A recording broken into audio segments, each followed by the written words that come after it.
Dans cette 9e vidéo, nous allons prolonger ce que l'on a vu dans R2, nous allons le prolonger à R3. C'est très simple, les formules sont identiques. Par exemple, pour calculer le produit scalaire U par V, on va procéder de la même façon, x, x' plus y, y' plus z, z'. Donc ici, 2 fois 1 plus moins 3 fois 2 plus 1 fois 3 est égal à 2 moins 6 plus 3, c'est-à-dire moins 1. V scalaire W est égal à 1 fois 1 plus 2 fois moins 2 plus 3 fois 1, on obtient 1 moins 4 plus 3, on obtient 0. Les vecteurs V et W sont orthogonaux alors que U et V ne le sont pas puisque le produit scalaire n'est pas nul. Mais comme dans R2, étant donné que le produit scalaire est négatif, cela signifie que l'angle entre les vecteurs U et V est plus grand que 90 degrés.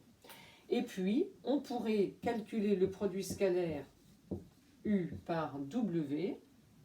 Cela donne 2 fois 1, 2, plus moins 3 fois moins 2, 6, et plus 1, 6 et 2, 8 et 1, 9. Ce qui nous donne cette fois-ci un angle entre U et W plus petit que 90 degrés. Comment calcule-t-on les longueurs de vecteurs dans R3? Eh bien, exactement de la même façon que dans R2. Par exemple, la longueur du vecteur U est égale à racine carrée de 2 au carré plus moins 3 au carré plus 1 au carré, ce qui nous donne racine de 4 plus 9 plus 1, c'est-à-dire racine de 14. Et avec une calculatrice, on obtient une valeur approchée de racine de 14 qui vaut 3,74 unités de longueur.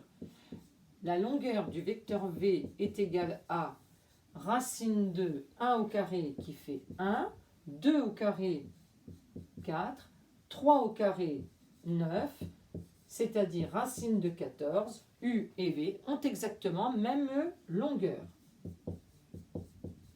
Et enfin, la longueur de W, qui est égale à racine de 1 au carré fait 1, plus moins 2 au carré 4, plus 1 au carré 1, c'est-à-dire racine de 6. W est donc plus petit, voyons, racine de 6 est égale à 2,45.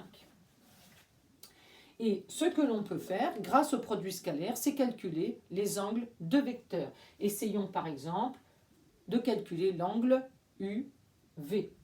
On trouve donc un produit scalaire égal à moins 1. Le cosinus de l'angle UV, que l'on peut appeler pour la circonstance l'angle θ, est égal à U scalaire V sur norme de U, norme de V, c'est-à-dire moins 1 sur racine de 14 fois racine de 14. Alors là, racine de 14 fois racine de 14, ça fait 14. Avec la calculatrice, je vais avoir une valeur approchée en degrés de l'angle θ en utilisant la fonction réciproque de cosinus. Et j'obtiens cosinus moins 1 de moins 1 sur 14 égale 94 degrés. Ce qui est donc légèrement plus grand qu'un angle de 90 degrés.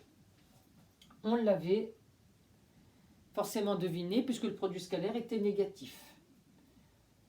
Si on veut calculer l'angle UW, on procède de la même façon.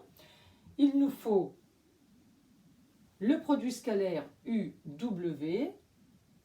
On a 2 plus 6 plus 1, c'est-à-dire 9.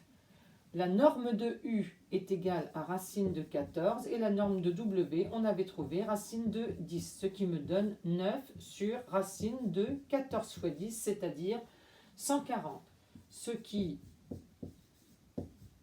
donne un angle UV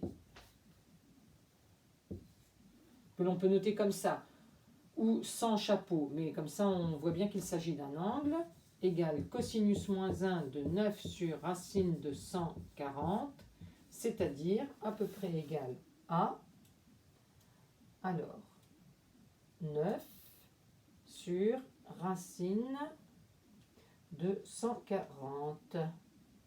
Et on trouve un angle de 40,5 degrés environ. Voilà, c'est-à-dire même un angle, ici j'ai un angle de 90 degrés, 45 degrés ici, donc j'ai un angle légèrement plus petit, qui ressemblerait à ça. L'angle VW est exactement égal à 90 degrés, puisqu'on a trouvé un produit scalaire nul. Voici qui clôt la 9e vidéo. À bientôt.